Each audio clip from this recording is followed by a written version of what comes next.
Hello everyone, welcome to my channel tech classes. So आज की इस वीडियो में हम डेटा एनालिस्ट रोड मैप देखने वाले हैं। ये एक 3 मंथ्स रोड मैप है जो फ्रेशर और वर्किंग प्रोफेशनल दोनों ही फॉलो कर सकते हैं।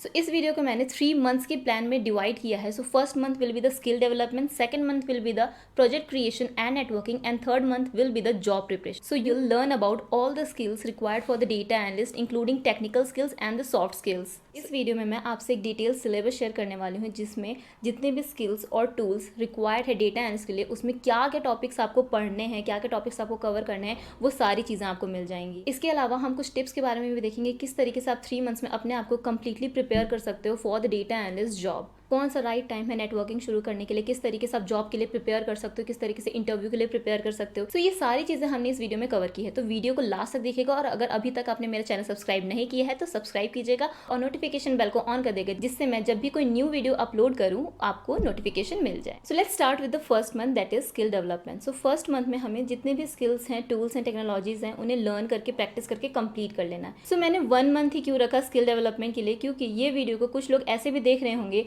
जो कुछ ना कुछ स्किल्स पढ़ लिए हैं that is required for the data analyst. जैसे कि एक्सेल आपने पढ़ लिया हो, सीक्वल आपने कंप्लीट कर लिया हो, पाइथन बचा हो, ठीक है, या फिर डेटा एक्सप्लोरेशन बचा हो, डेटा क्लीनिंग बचा हो, इस तरीके के कुछ लोग होंगे। सो उनके लिए 1 month is enough to cover all the topics. अगर आप कंप्लीटली बिगिनर हो, जिन्होंने कोई भी टॉपिक नहीं पढ़ा हो, कोई भी टॉपिक कवर नहीं किया हो, तो आप 2 मंथ दे सकते हो स्किल डेवलपमेंट के लिए। 2 months is enough to cover each tools and technologies that is required for the data analyst. So चलिए देखते हैं कौन कौन से स्किल्स रिक्वायर्ड हैं फॉर डेटा एनालिस्ट। तो सबसे पहले आता है स्टैटिस्टिक्स एंड प्रोबेबिलिटी, जिसमें आपको डिस्क्रिप्टिव स्टैटिस्टिक्स, इन्फ्रेंशियल स्टैटिस्टिक्स और प्रोबेबिलिटी के बारे में, प्रोबेबिलिटी डिस्ट्रीब्यूशन के बारे में, इन सब के बारे में कंप्लीटली आपको लर्न करना है। अब ये क्यों, स्टैटिस्टिक्स और प्रोबेबिलिटी ही बेस है आपका डेटा एनालिसिस का। सो डेटा एनालिसिस में जो भी आप टूल्स एंड टेक्नोलॉजीज पढ़ने वाले हो, जैसे पाइथन प्रोग्रामिंग पढ़ोगे, बीआई टूल्स पढ़ोगे, तो उसमें जो भी चीज़ें आप कर रहे हो, जो भी डेटा पे आप वर्क कर रहे हो, वो सारे का बेस क्या है, स्टैटिस्टिक्स एंड प्रोबेबिलिटी। नेक्स्ट आता है माइक्रोसॉफ्ट एक्सेल। अब माइक्रोसॉफ्ट एक्सेल भी बहुत ही ज़्यादा इंपॉर्टेंट है if you are preparing for the data analyst.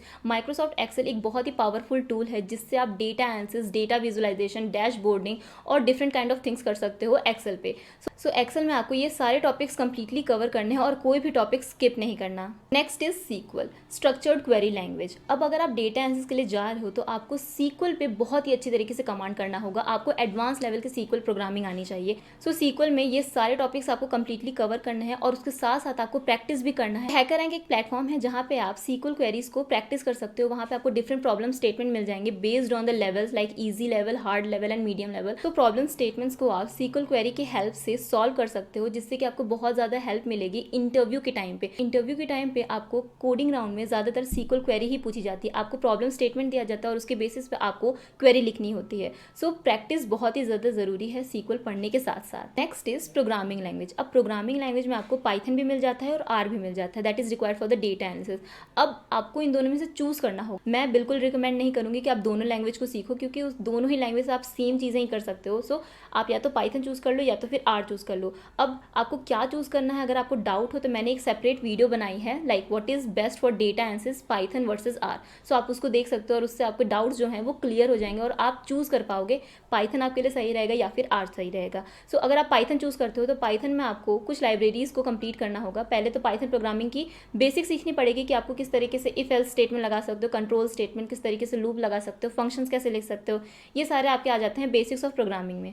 उसके बाद आपको लाइब्रेरी सीखनी पड़ेगी। अब लाइब्रेरीज में कौन से आते हैं, पांडाज आ जाता है, नंपाई आ जाता है, मैटप्लॉटलिब, सीबॉर्न, साईपाई। तो ये सारी लाइब्रेरीज आपको कवर करनी है। So next is BI tool. अब बीआई टूल में भी आपको 2 ऑप्शंस मिल जाते हैं, या तो आप पावर बीआई को चूज़ कीजिए या तो आप टैबल्यू को चूज़ कीजिए। ज़रूरी नहीं है कि आप दोनों ही टूल सीखें, आप एक टूल चूज़ करके उसको कंप्लीटली अच्छे से पढ़ सकते हो। उनके जितने भी फंक्शंस हैं, जितने भी फॉर्मूलाज हैं, वो सारे कंप्लीटली लर्न कर सकते हो और क्रिएट कर सकते हो प्रोजेक्ट्स। पावर बीआई में, टैबल्यू में आपको डेटा मॉडलिंग सीखना होगा, रिपोर्ट्स कैसे बनाते हैं, विजुअलाइजेशन कैसे बनाते हैं, डैशबोर्ड्स कैसे बनाते हैं, किस तरीके से आप फॉर्मूलाज को अप्लाई कर सकते हो, डैक्स ऑपरेशन कैसे होता है। तो ये सारी चीज़ें आपको कंप्लीट करनी। Next is data preparation and validation. इसमें आपको डेटा क्लीनिंग सीखना होगा, किस तरीके से आप डेटा क्लीन कर सकते हो, किस किस टूल का यूज़ करके आप डेटा क्लीन कर सकते हो, देन किस तरीके से आप डेटा को ट्रांसफॉर्म कर सकते हो, डेटा कलेक्ट कर सकते हो फ्रॉम डिफरेंट सोर्सेज। अब इसमें आपके आ जाते हैं स्क्रैपिंग। इसके अलावा आप डेटा प्रोफाइलिंग सीख सकते हो। Next is exploratory analysis and modelling. अब इसमें आपको क्या क्या कवर करना है, इसमें सबसे पहले तो आपको ईडीए कवर करना है। ईडीए मतलब exploratory data analysis, complete analysis of a data. ठीक है, जब भी आपको डेटा मिले तो आप किस तरीके से उसमें एनालिसिस करके, विजुअलाइजेशंस करके इनसाइट्स फाइंड कर सकते हो। ये सारी चीज़ें आपको देखनी है ईडीए में। नेक्स्ट 2 एडवांस टॉपिक आ जाते हैं डेटा एनालिसिस में, जो कि है regression analysis and time series analysis. कुछ लोग क्या करते हैं कि सिर्फ यही टूल्स, इतने ही जितने टूल्स मैंने अभी स्टार्टिंग में बताया वो सारे कंप्लीट कर लेते हैं, बट उसको प्रैक्टिकली किस तरीके से अप्लाई करना है ये नहीं देखते हैं। तो अगर प्रैक्टिकल इंप्लीमेंटेशन की बात की जाए तो आप रिग्रेशन एनालिसिस और टाइम सीरीज एनालिसिस पढ़ सकते हैं। ये तो रहे टेक्निकल स्किल्स। अब सॉफ्ट स्किल्स की बात की जाए, सॉफ्ट स्किल्स उतने ही ज़्यादा ज़रूरी हैं जितने कि आपके टेक्निकल स्किल्स। तो सॉफ्ट स्किल्स में आपके क्या आ जाते हैं, communication skills, presentation skills, reporting skills, फिर आपके आ जाते हैं स्टोरी टेलिंग विद डेटा, और उसके साथ साथ आपके में प्रॉब्लम सॉल्विंग और एनालिटिकल माइंडसेट होना चाहिए। नेक्स्ट हम आते हैं प्रोजेक्ट क्रिएशन में, जो कि हम सेकंड मंथ में कंप्लीट करेंगे। अब सेकंड मंथ में आपको क्या करना है, प्रोजेक्ट क्रिएशन और नेटवर्किंग, इन दोनों पे ध्यान देना है। जितने भी आपने स्किल्स पढ़े हैं उसको अप्लाई करना है। जब आप प्रोजेक्ट क्रिएट करने जाते हो तो आपको डिफरेंट टाइप के प्रोजेक्ट भी मिल जाते हैं, और आपको जो प्रोजेक्ट क्रिएट करना है उसमें आपके सारे स्किल्स कवर भी होने चाहिए। तो आप जो भी प्रोजेक्ट बना रहे हो उसमें जितने भी स्किल्स आपने कंप्लीट किए हैं उन सबको यूज करके वो प्रोजेक्ट बनाइए। सो डेटा एनालिसिस में आपको 5 तरीके के प्रोजेक्ट मिल जाते हैं जो कि आप कंप्लीट कर सकते हो और अपने पोर्टफोलियो में ऐड कर सकते हो। सो सबसे पहला टाइप होता है एक्सप्लोरेटरी डेटा एनालिसिस का। इसमें आप कोई भी डेटा लेके उस पर क्लीनिंग परफॉर्म करके, एनालिसिस परफॉर्म करके, विजुअलाइजेशन परफॉर्म करके इनसाइट्स या फिर कंक्लूजन निकाल सकते हो based on some problem statement. अब नेक्स्ट टॉपिक क्या आ जाता है, स्क्रैपिंग एंड ईडीए। अब क्या कर सकते हो आप, डेटा अगर आपके पास नहीं है तो आप उसको स्क्रैप कर सकते हो फ्रॉम डिफरेंट सोर्सेज, और उसके बाद उस पर ईडीए परफॉर्म करके इनसाइट्स निकाल सकते हो। नेक्स्ट स्टेप क्या आ जाता है आपका, रिग्रेशन एनालिसिस, या फिर आप कह सकते हो प्रिडिक्टिव मॉडलिंग, जिसमें आप प्रिडिक्शन परफॉर्म करोगे यूजिंग द रिग्रेशन। अब इसमें आप किस टाइप के प्रोजेक्ट बना सकते हो, जैसे कि आपने सुना होगा housing price prediction, stock price prediction. उसके अलावा कोई भी प्रिडिक्शन प्रोजेक्ट बना सकते हो जिसमें आप कोई न्यूमेरिकल वैल्यू को प्रिडिक्ट करोगे based on some input data. Next आपका आ जाता है जो टाइप है वो है टाइम सीरीज एनालिसिस का, जिसमें आप एनालाइज कर सकते हो स्टॉक मार्केट ट्रेंड्स को, या फिर सेल्स को ओवर टाइम, या फिर वेदर पैटर्न्स को। तो इस टाइप के प्रोजेक्ट्स आप बना सकते हो टाइम सीरीज एनालिसिस में। और लास्ट में आ जाता है आपका डैशबोर्डिंग प्रोजेक्ट, जिसमें आप बीआई टूल्स का यूज करके या फिर माइक्रोसॉफ्ट एक्सेल का यूज करके डैशबोर्ड्स क्रिएट कर सकते हो। और सेकंड पॉइंट ये है कि जब भी आप प्रोजेक्ट क्रिएट कर रहे हो तो उसका डॉक्यूमेंटेशन बनाना मत भूलिए। डॉक्यूमेंटेशन जब आप बनाते हो, रिपोर्ट्स बनाते हो, तो उससे आपकी story telling with data, presentation skills और किस तरीके से आप कन्वे करते हो अपने मैसेज को, ये सारे स्किल्स आपके उससे दिख जाते हैं। नेक्स्ट बहुत ही ज़्यादा इंपॉर्टेंट चीज़ है प्रोजेक्ट क्रिएशन के फेज में कि आपको एक गिटहब रेपोजिटरी भी बनाना है। अब अगर आप पोर्टफोलियो नहीं बना रहे हो, कोई अलग से वेबसाइट नहीं बना रहे हो, तो गिटहब रिपो होना बहुत ही ज़्यादा इंपॉर्टेंट है। उसमें आप क्या कर सकते हो कि जो भी आप प्रोजेक्ट्स बना रहे हो उसको ऐड कर सकते हो, उसके कोड को ऐड कर सकते हो, और एक रीडमी फाइल भी ऐड कर सकते हो जिसमें आप पूरा प्रोजेक्ट एक्सप्लेन करो। सो रीडमी फाइल भी आपका एक तरीके से डॉक्यूमेंटेशन या फिर रिपोर्ट की तरह ही वर्क करता है।